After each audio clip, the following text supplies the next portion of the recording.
Well, that was Prime Minister Modi in Madhya Pradesh's Damoh, where he was speaking to the voters. Because remember, while the first phase of elections is underway today, we are yet to witness 6 more phases. Voting is underway on 102 seats spread across 21 states and union territories for the first phase of the Lok Sabha elections, with over 16.63 crore individuals, Indians eligible to cast their vote in this phase. 8 crucial constituencies of the largest political state of India, Uttar Pradesh, are up for grabs. This includes Rampur, Pilibhit, Muzaffarnagar. They're all under the process of finalizing and finding their next member of parliament. At the same time, Bihar, we're looking at 4 out of the 40 parliamentary seats that are up for grabs today. Elections are underway in some of the crucial constituencies of Bihar, which include Nevada, Aurangabad and Jamui. While I take the conversation forward with some of my guests, I'm being told my colleague Pia is standing by to take us through the big voter turnout numbers. Pia, over to you. Indeed, we've seen people cast their vote. We've heard them as well on the channel. Let's also take a look at the numbers. Uttar Pradesh up first, Saharanpur, where 42.32% of the people have cast their mandate till 1 p.m. this afternoon. But that's not all. In Kairana, 37.92% of the electorate has gone out and cast their mandate. But that is just yet another constituency we've seen.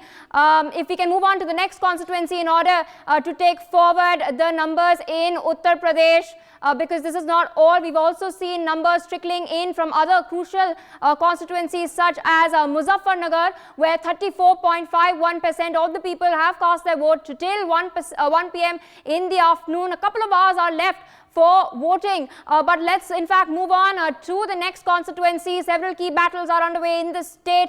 Pilibhit is one of the crucial constituencies. Right here on your screen you can see the statistic. 38.51% of the electorate has voted till 1 o'clock. Rampur, 32.68% of the population has cast their vote. They're electing their representatives today itself in the very first phase. But Uttar Pradesh is not the only state that we're keeping our focus on this afternoon. Right now, Bijnor, last constituency, 36.08% of the people have casted their votes in the state of Uttar Pradesh. Shifting focus to Bihar, where in Aurangabad, about 33.99% of the population has casted their vote till 1 o'clock. If we can move on to the next constituency and see the data for Gaya, another crucial battle is being fought here. Jitan Ram Manjhi, who is the former Chief Minister of Bihar, is going to contest this seat. 34.38% of the population of the electorate has gone out and cast their vote in Gaya in Bihar. Looking at Nevada, 27.24% of the people have cast their mandate as well. But this is not all. There are, of course, Jamui is also left, where a crucial number of people have come out. The numbers are a tad bit bleak till 1 o'clock, but a couple of hours are left. We'll keep an eye out on all of these developments. Back to you, Devika. Thank you, Pia. We will come back, like Pia said, that we will be coming back with more and more of those numbers, because ultimately today it is about you, the voter. It is about the voter numbers. Those are very crucial. What are the voting trends and patterns across India as we now move across the first phase of the election process? I have my colleagues Mehendi Garg with me, Shakti also with me. Mehendi is joining us from Pilibhit. I'm yet to understand Shakti's location. If I can just understand where Shakti is joining us from, the exact location. But Mehendi, let me come across to you. You're standing across in Pilibhit, from where the Bharatiya Janata Party has taken a big gamble this time around. They've put forward an entirely fresh face, Mehendi. It was a bastion of Maneka Gandhi and Varun Gandhi. And for the past 4 times, they've been winning on a BJP ticket. But this time around, the BJP decided to put Jitin Prasad forward. What is the voters' pulse though, Mehendi? What is it that people on the ground are telling us? If you can just move around and speak to people, please.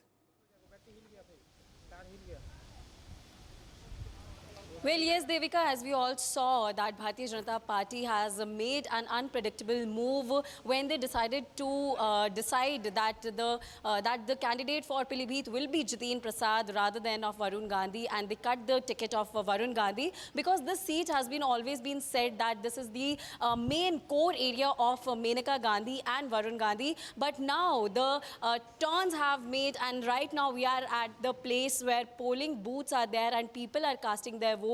So as you said that what are people's concerns and what are people's choices right now, because earlier Varun Gandhi was contesting and he was at the seat of the Pilibhit, but right now Jitin Prasad is contesting for the elections. So we have people with us. Let us talk with them that what preferences they are looking forward to in these elections and what issues they are facing as we talk about the Pilibhit constituency. So let's talk with some women, because women problems and issues and concerns are very major. And माता जी, अगर आपसे बात की जाए कि पीलीभीत में अभी हम मौजूद हैं, क्या कुछ आपको लग रहा है कि दिक्कतें हैं यहाँ पर, क्या मुद्दे हैं 2024 इलेक्शंस के?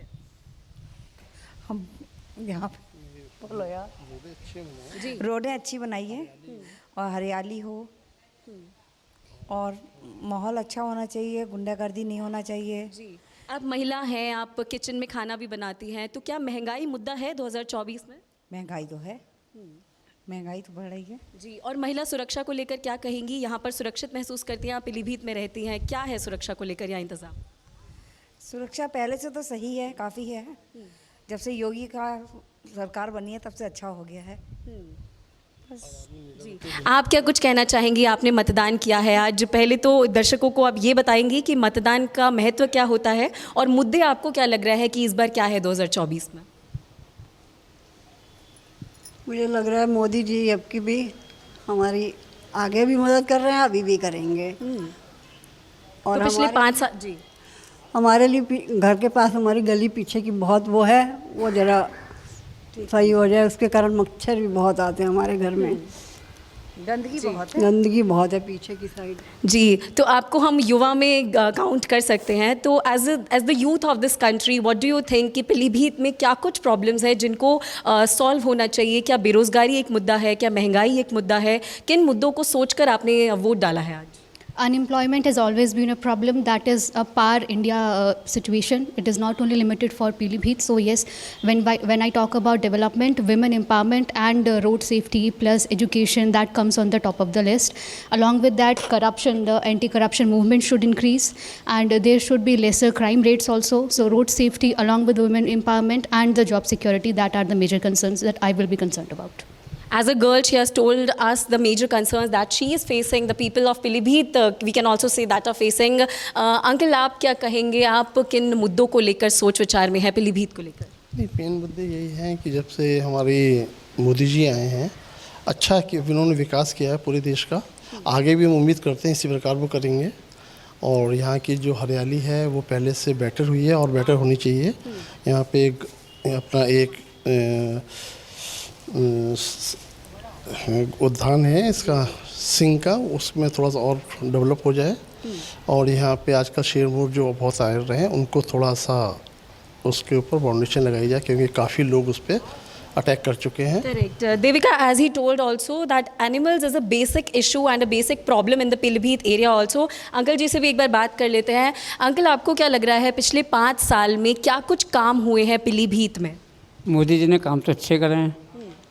तो आप संतुष्ट हैं उन कामों से जो पिछले 5 संतुष्ट साल? हैं उनके कामों से बहुत। आगे 5 सालों में आप क्या उम्मीद रखते हैं? संतुष्ट हैं और संतुष्ट रहेंगे आगे भी। और महंगाई वाली बात है, महंगाई तो भाई आएगी, थोड़ी बहुत तो चलेगी महंगाई तो।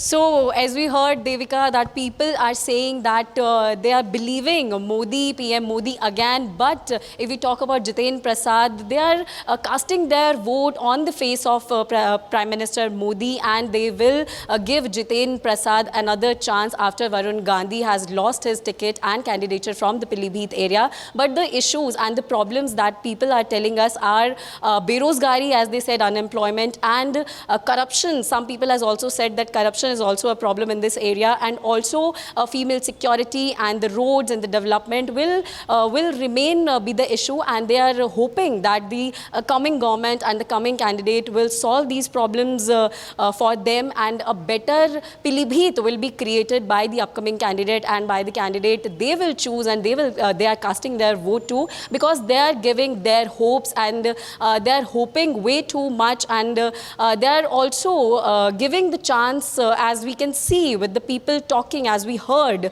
with the people talking, that they are ready to give Jitin Prasad a second chance from the Pilibhit constituency. Over to you. Right, absolutely, Mehendi. Stay on with us because we have some more of our colleagues who are joining us from other places as well. I have Shakti with me from Gaya in Bihar. Shakti, over to you, please. Let's speak to some people at the polling station. What is the ground pulse?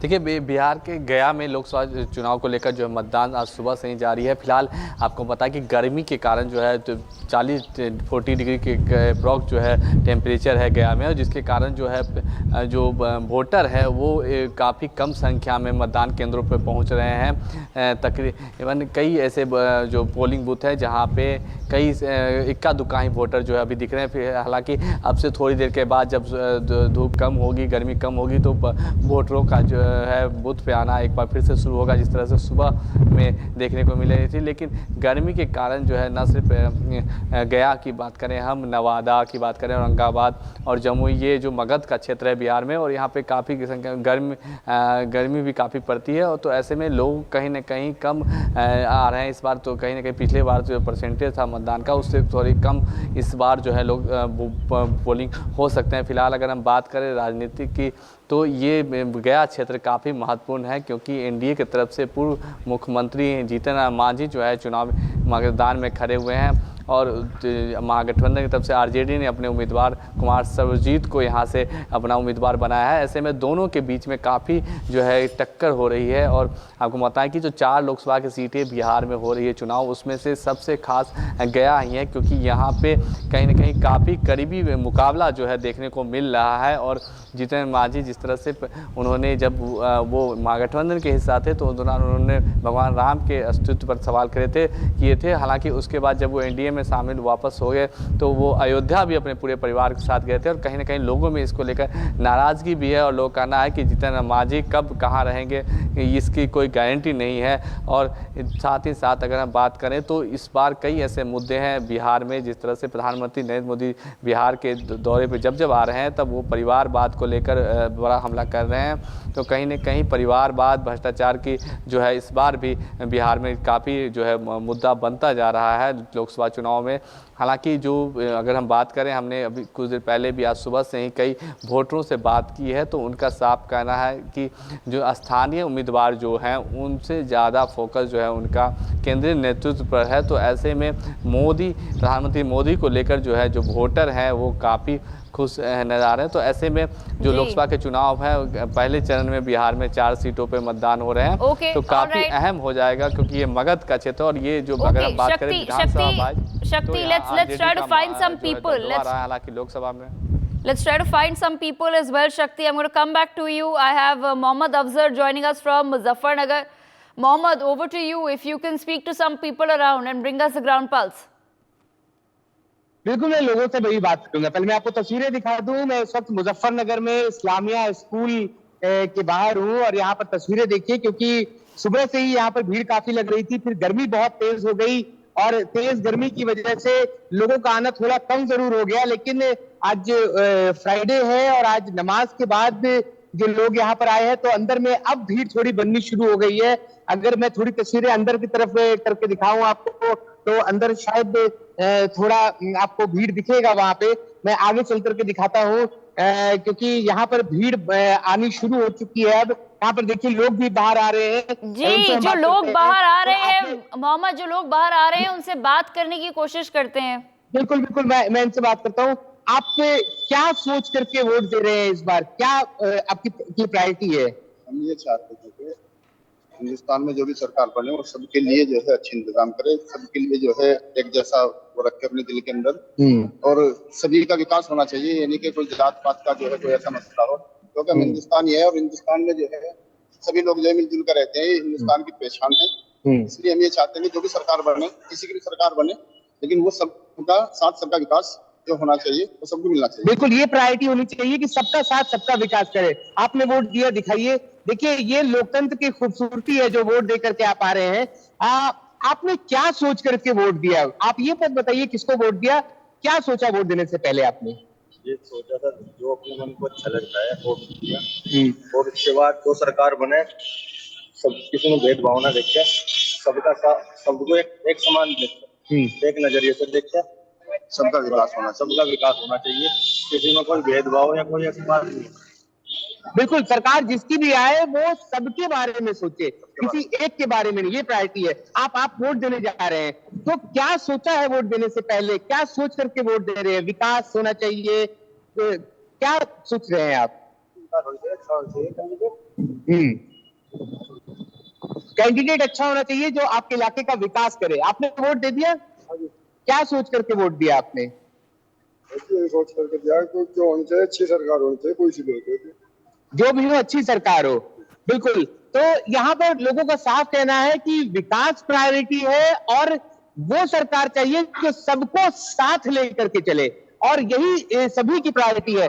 आप लोग भी यहाँ पर, और भी लोग पीछे हैं, तो सभी लोगों से हमने बात की, सब लोग यही कह रहे हैं कि प्रायोरिटी यही है कि जो विकास की बात करे और सभी लोगों को साथ लेकर के चले। Right, absolutely. Let's come back to you. Stay on with us. Ritesh, our colleague, also joins us from Nevada in Bihar. Ritesh, over to you.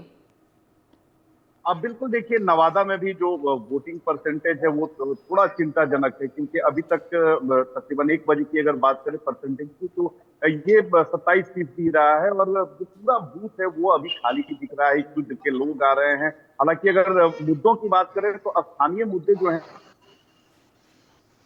Okay, all right. We seem to be losing that line with my colleagues, but I thank all of them for joining us. In fact, my colleague Mehendi had also filed this report from Pilibhit just a few moments ago. Let's quickly listen in to what is it that she found out.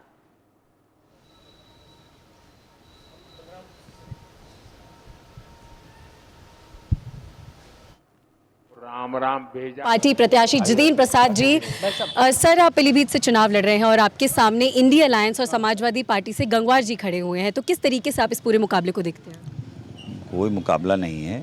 माननीय प्रधानमंत्री नरेंद्र मोदी जी के 10 वर्ष का जो कार्यकाल है और उसकी जो जन कल्याण नीतियां हैं, और गांव-गांव आज पहले चरण का मतदान हो रहा है और फिलहाल हम मौजूद हैं पीलीभीत में। यहाँ पर जो लोग हैं, मतदाता हैं, वो सुबह से मतदान करने के लिए आए हुए हैं और 6 बजे तक यहाँ पर मतदान होने वाला है। फिलहाल हम जिस पोलिंग बूथ के सामने खड़े हैं उसके बहुत से मतदाता हमारे साथ जुड़े हुए हैं। क्या कुछ मुद्दे इस बार चुनावों को लेकर इन सभी के मन में हैं? क्या चीज़ें लेकर इन्होंने आज वोट डाला है, और आगे आने वाली जो सरकार है या फिर जो उम्मीदवार जिनको ये वोट डालते हैं वो जीत जाते हैं, तो उनसे क्या कुछ उम्मीदें ये रखते हैं, आज उन्हीं सब पर चर्चा करेंगे। आप सभी ने अगर वोट डाल दिया है तो प्लीज अपनी इंक दिखा दीजिए एक बार। मोदी मोदी मोदी मोदी मोदी मोदी। चलिए सर, पहले तो यही बता दीजिए ना कि क्या मुद्दे हैं। आपने मोदी के नारे तो लगा दिए हैं, लेकिन पीलीभीत में कोई बड़े मुद्दे होंगे जिसकी वजह से आपको परेशानी हो रही हो? सबसे बड़ी दिक्कत जानवरों की है। जानवरों के लिए ही मुद्दे हैं। सरकार से कहना यह है कि जानवर के लिए ही पकड़वाएं। आप क्या कहना चाहेंगे, अगर जिसको आप वोट दे चुके हैं वो उम्मीदवार जीतते हैं तो उनसे क्या कुछ कहना चाहेंगे, क्या उम्मीदें रखेंगे? हमारे जिला पीलीभीत में, कस्बा जहानाबाद में अच्छा विकास हो और अच्छा वातावरण बना रहे, बस यही उम्मीद रखते हैं उनसे। फैक्ट्री वगैरह भी लगना चाहिए। फैक्ट्री लगना चाहिए, हमारे बिल्कुल युवाओं को बेरोजगार मिले, बस। जी, आप क्या कह रहे हैं? आप कुछ बता रहे हैं, दिक्कतें जो हैं, बेरोजगारी आपने बताया, और क्या दिक्कतें हैं पीलीभीत? पीलीभीत में बेरोजगारी बहुत ही ज़्यादा है। पढ़े लिखे बच्चे बेचारे घर पे बैठे हुए हैं, 6-6, 5-5 हज़ार रुपये में टुक टुक चला रहे हैं, नौकरियां कर रहे हैं। बेरोजगारी बहुत ही ज़्यादा है। मोदी जी तो यही कहना है कि पीलीभीत से अंदर 1-2 फैक्ट्री वगैरह आना चाहिए, जिससे बेरोजगार लोगों को नौकरी मिलना चाहिए। और भी बात करते हैं, आप क्या कहना चाहेंगे? क्या लग रहा है आपको, क्या दिक्कतें हैं यहाँ पर? जी, यहाँ पर दिक्कतें सिर्फ यही हैं कि बेरोजगारी, जो आदमी अन्न बगैर ज़मीन जायदाद के हैं, बाहर जाते हैं, उत्तराखंड में जाते हैं, मेहनत मजदूरी करने जाते हैं, घर बच्चे छोड़ के जाते हैं। तो यहाँ पर अगर थोड़ा विकास करेंगे तो आदमी को रोजी रोटी का सिलसिला बनेगा तो बहुत ज़्यादा बेहतर रहेगा। हमसे उनसे यही करेंगे बार बार कि जो है यहाँ पर जी।